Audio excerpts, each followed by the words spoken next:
Hey guys, welcome back to another episode of the Music Den. I'm your host, Armando Venditti. Hoping you guys are having a good day, and above all else, that you are indeed looking after yourselves and one another. Ladies and gentlemen, I want to welcome you back to WTF. Are they really that bad? Part 2. Now, I've been taking a look at a list of 10 albums from artists that I do believe that at some point during their career, well, with the release of these albums, that these particular artists pretty much entered the WTF phase of their career. Some temporarily, and some had trouble getting past the stigma of the release of these albums. Now, before I continue with this list, I gotta tell you, if you're an artist with any type of longevity in terms of album releases, if you've got like 5 years under your belt, or even six, or even if you're lucky enough to have 10, to be able to release uh, a, a list of consistently good albums and hit albums is quite a daunting task. Okay, I'm not saying it's easy, but there are artists that do slip up, and during their career, they do release albums that some people would say, what the fuck? Okay, so with this list coming in at number 5, we have Metallica and Lou Reed with Lulu, released October 31st, 2011. This is Metallica's follow-up release to their album Death Magnetic in '09. I was going to say 209 in '09. And this is Lou Reed's follow-up release to his album Hudson River Wind Meditations in '07. Now, Lulu is a Lulu. Now, you would think that the combination or the collaboration of Metallica and Lou Reed, a heavy metal band, and an artist who throughout his career, involved with the Velvet Underground, his own solo work with David Bowie, etc., that the collaboration would produce interesting results. This album is a Lulu. Holy shit. The lead off lyric on the album is from the lead off track is I would cut my legs and tits off when I think of Boris Karloff and Kinski. That is the lead off lyric to the lead off track. Okay. And it gets worse from there. I really don't know what the band and Lou Reed were thinking.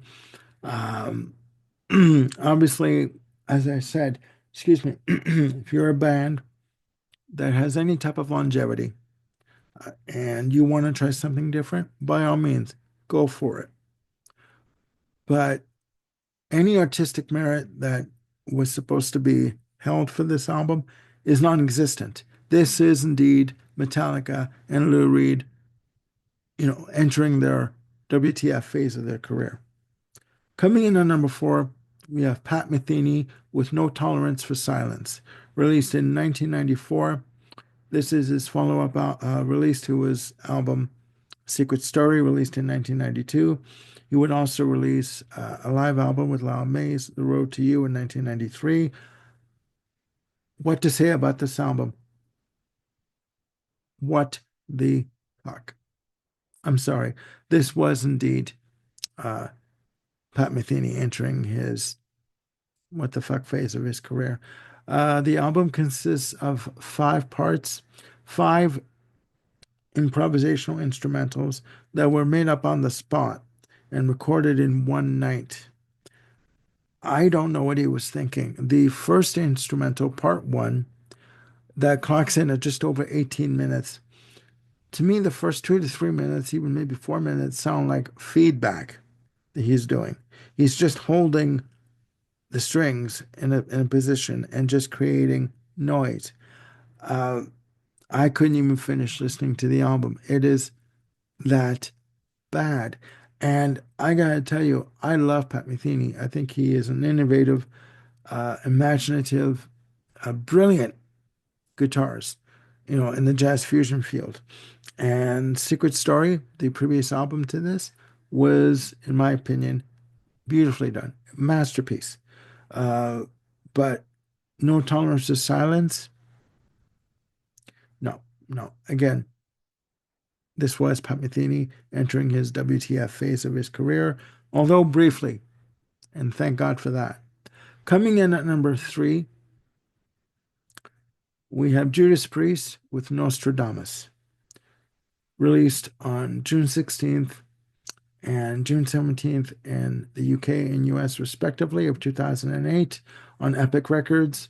This was the band's follow up to their 2005 album, Angel of Retribution, a double concept album on the 16th century writer Nostradamus. Now, as I said in part one, there are certain bands that shouldn't release disco albums. There are certain bands that shouldn't release concept albums, let alone double concept albums. Uh, yeah, the lyrics are not memorable. The music is, I don't know how to describe it. It is not Judas Priest at their best. Um, I understand they want to try something different and something, just going off in another direction. But doing a double concept album on Nostradamus, in my very humble opinion, was not the right thing to do. I bought this album solely based on the fact that, you know what, at the time I didn't own any Judas Priest, and I thought, you know what, I'll give it a shot. A double album, concept album. I love me a good concept album, Quadrophenia, Tommy, but this was no Quadrophenia, and this was no Tommy. Uh, I don't know what else that can be said about it. Uh, I think the band were overreaching at this point. Sad to say. Coming in at number two, Stone Temple Pilots with Tiny Tiny Music, Songs from the Vatican Gift Shop. Long title. Released March 26, 1996. Produced by Brendan O'Brien, who also produced Core and Purple. This was a follow-up to Purple from 1994 with the singles Big Bang Baby and Lady Picture Show. What the, uh, like, seriously, what were you thinking? Um, the album is listed as one of the genres is garage rock. A lot of heavy chords from Dean DeLeo, just like all over the place. The songs are sound unfinished. The the melodies are unmemorable. Uh, Scott Weiland at that point was heavy in his drug phase, and he always had a kind of a raspy tone to his voice, like on the cusp of being raspy. This album, he dives into the raspy realm of singing full fledged, head on, and they're not memorable. They're not memorable. To me, Lady Picture Show is just a reworking or another attempt to do Interstate Love Song. Big Bang Baby, it's a far cry from songs like Vaseline and again, Interstate Love Song and Unglued and Candy Bars and Kitchenware, you know, uh, or pretty much any song that appeared on Purple Loungefly. This album and these songs are a far cry from anything that was on Purple. And unfortunately, in my very humble opinion, the band never really recovered from from this album. They would split with Scott Weiland. He would go on to form Velvet Revolver briefly with Slash and Duff McKagan. Uh, Stone Temple Pilots would release after this album the side project Talk Show, the self-titled debut. They would, release Stone Temple Pilots, sorry, would release Volume 4 after this album, but among other albums. But to me, they never really recovered after the release of Tiny Music Songs from the Vatican Gift Shop. It's just not memorable. Okay. Coming in at number one on WTF Are they really that bad? Queen with Hot Space, released May 4th, 1982 on Elektra Records and EMI Records in the UK and US, respectively. This is the band's 10th release. This saw the band going into the realm of dance and funk, not so much disco, but dance and funk, um, with very mixed results. Now, the band had a major hit with Another One Bites the Dust and the album The Game. And they would release later that year in November of 1980 the original soundtrack to Flash Gordon. To mixed results, uh, Flash Gordon did achieve number 10 status in the UK charts.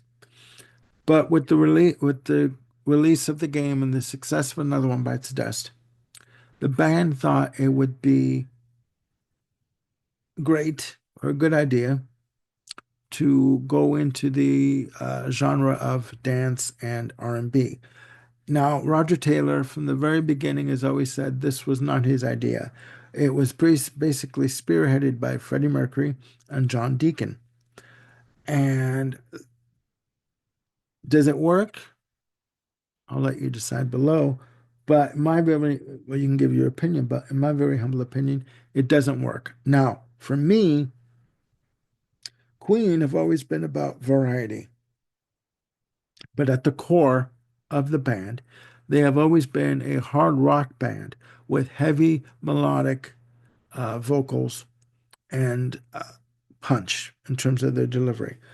Doing an album uh, which side one basically is all R&B and dance was a no starter. It was not going to work. To me, this is a glorified Freddie Mercury solo album, especially side one. Um, and this was the first album I bought after listening to the original Greatest Hits. And even myself as an 11-year-old, not knowing the album tracks from the other albums, I knew that this was not an album that was indicative of what they did before. This was not Fat Bottom Girls. This was not the Prophet Song. This was not in any way, shape, form, or fashion Bohemian Rhapsody or Somebody to Love or Tie Your Mother Down or the Millionaire Waltz, anything of that nature. This was an entity onto its own. It struggled to find an audience, although they did sell tickets for the concerts. This album did reach number 22 in the US charts. They never really recovered, or they never did recover, I should say, in North America in terms of album chart success, which Brian May, finds unfortunate and is kind of depressed about, because he felt that there was an entire catalog of hits that was released in the 1980s that never charted in America, and to him are completely lost. And he did say this on the Days of Our Lives documentary in 2011. Um, some people look back on Hot Space and think it's a great album. It's an underrated album. No, it has its moments. Uh, Calling All Girls is great, but no, there is nothing on this album that to me would I would find redeemable. Period. So there you have it, guys. WTF? Are they really that bad? Please put down the comments below on this episode and in part one your views on these albums mentioned, or any albums that you think uh, that these artists releasing these particular albums entered the WT phase of their career. Again, no right or wrong answers, just opinions. I just wanted to do just a couple of episodes of something just fun, just like, off the top of my head. And I will be back with more episodes with Bill Schuster, Ken Cheshire, and Jim Bricker. We're going to be doing our Miles Davis top 5 albums coming up soon. We're also going to be doing 2 more Miles Davis episodes. Jim Bricker and Ken Cheshire and I will be. We're going to be doing an album discussion on Kind of Blue. Jim's going to give his insights to the album and why he thinks it's a fantastic, excellent album. And we're going to be discussing Miles Miles Live in France, a multi-disc set released from the Bootleg series, Volume 8, that recently has been re-released. And yeah, that's coming up soon on the channel. So please click like and subscribe, and do hit the notification bell to keep yourselves on top of any new content I've got coming up. And I will see you soon with more videos. Bye for now.